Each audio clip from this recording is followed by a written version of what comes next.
চাল কুমড়ো এমন একটা জিনিস যেটা নাকি ভাতের সাথেও খাওয়া যায়, আবার মিষ্টি আইটেম বানিয়ে আপনারা ডেজার্ট হিসাবেও খেতে পারেন। আজ আমি সেমনই একটা মিষ্টি আইটেম বানিয়ে দেখাবো, যেটা খেতে লাগে কিন্তু অসাধারণ।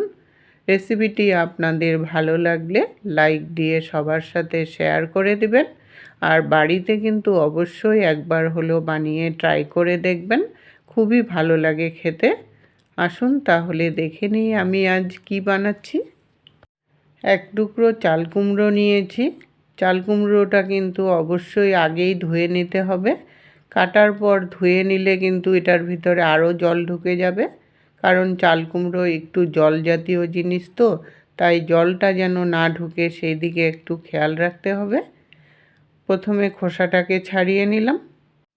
আর চাল কুমড়োটা একটু বুড়ো ধরনের নেবেন, বেশি কচি নিলেও কিন্তু এটার ভিতরে জল থাকে বেশি, তাই একটু বুড়ো ভাব হয়ে যায় যখন, গুটি অতটা শক্ত হবে না সেরকম ধরনের চাল কুমড়োটা নেবেন, তাহলে রেসিপিটা কিন্তু খুব ভালো হবে। এখন ছোট পিস করে নিয়ে গ্রেটারের সাহায্যে এটাকে গ্রেট করে নিব। আর গ্রেটারটা যেন একটু মিহি হয় সেরকমই একটা গ্রেটার নিতে হবে। এই হালুয়াটাকে খাসি হালুয়াও বলে। আর এই হালুয়ার রেসিপিটা কিন্তু নন বেঙ্গলিদের মধ্যেই বেশি প্রচলন আছে, বাঙালিদের মধ্যে খুব একটা দেখা যায় না। আমি প্রথমে একদিন বানিয়ে খেয়েছিলাম, খুবই ভালো লেগেছিল, তাই রেসিপিটা আপনাদের সামনে শেয়ার করলাম। চাল কুমড়া কোড়াতে কোড়াতে কিন্তু অনেকটা জল বেরিয়ে যায়, আর কচি চাল কুমড়া হলে তো আরও বেশি জল বেরোয়। এখন জলটাকে ভালোভাবে চিপে নেব, যতটা পারবেন জলটাকে কিন্তু বের করে নিতে হবে।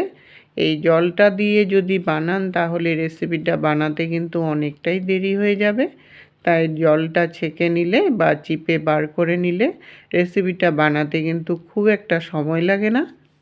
সবগুলো চাল কুমড়োকে চিপে আলাদা করে উঠিয়ে নিলাম, আর এই জলগুলো কিন্তু আমি দেব না, এটা ফেলে দেব।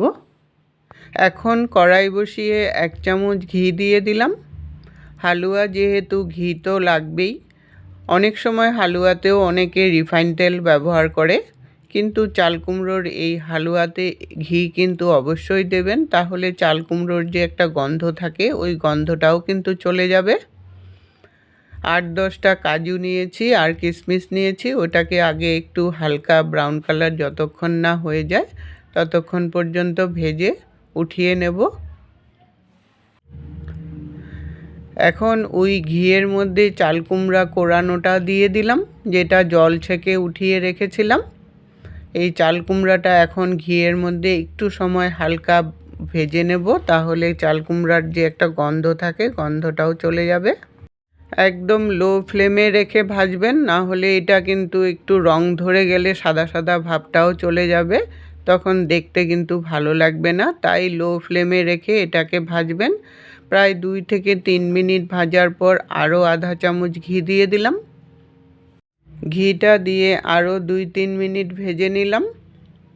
তারপর এটার মধ্যে স্বাদ অনুসারে মিষ্টি দিয়ে দিলাম। মিষ্টিটা আপনাদের টেস্ট অনুসারে দিবেন। আমি 2 চামচ চিনি দিয়ে দিলাম। চিনিটা দিয়ে এখন ভালো করে মিশিয়ে নিব যতক্ষণ না চিনির দানাটা গলে যায়। চিনিটা যখন গলে গেল তখন এটার মধ্যে লিকুইড দুধ দিয়ে দিলাম, আমুল দুধ। আমুল দুধটা একটু ঘনই থাকে, তাই এই দুধটাই দেবেন। আর যদি জাল দেওয়া ঘন দুধ থাকে তাহলে ঘন দুধই দেবেন। হালুয়াতে কিন্তু ঘন দুধ দিলেই খেতে খুব ভালো লাগে। দুধটা দিয়ে ভালো করে মিশিয়ে নিয়ে তারপর এটার মধ্যে কাজু কিশমিশগুলো দিয়ে দিলাম, যেটা আমি ভেজে রেখেছিলাম। কাজু কিশমিশগুলো দিয়ে ভালো করে মিশিয়ে নিয়ে একটু যখন শুকনো শুকনো হয়ে আসলো তখন এটার মধ্যে আর একটু দুধ দিয়ে দিলাম। একটু মাখা মাখা ভাব হবে সেরকম ধরনের হতে হবে। একটু একটু করে দুধ দেবেন আর শুকাতে থাকবেন, তাহলেই হালুয়াটা খেতে কিন্তু খুব ভালো হয়। এলাচ দিয়ে দিলাম 2টো ফাটিয়ে, তাহলে গন্ধটাও খুব সুন্দর হবে। এলাচটা ভালো করে মিশিয়ে নিয়ে তারপর নামানোর আগে এটার মধ্যে 1 চামচ পাউডার মিল্ক দিয়ে দিলাম। পাউডার মিল্কটা দিলে কিন্তু খুবই টেস্ট হবে। আর একদম দুধেরও একটা সুন্দর গন্ধ হবে। আর যার জন্য আমি মিষ্টিটা আগেই কম দিয়েছি, পাউডার মিল্কটার মধ্যেও অনেকটা মিষ্টি থাকে, তাই মিষ্টিটা ওইভাবে আন্দাজ করেই দিবেন।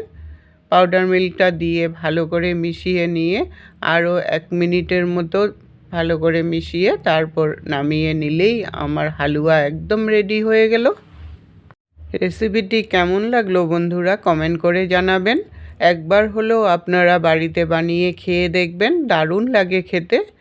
এতক্ষণ সঙ্গে থাকার জন্য আপনাদেরকে অসংখ্য ধন্যবাদ বন্ধুরা। আবার দেখা হবে নতুন রেসিপির সাথে। সুস্থ থাকুন, ভালো থাকুন।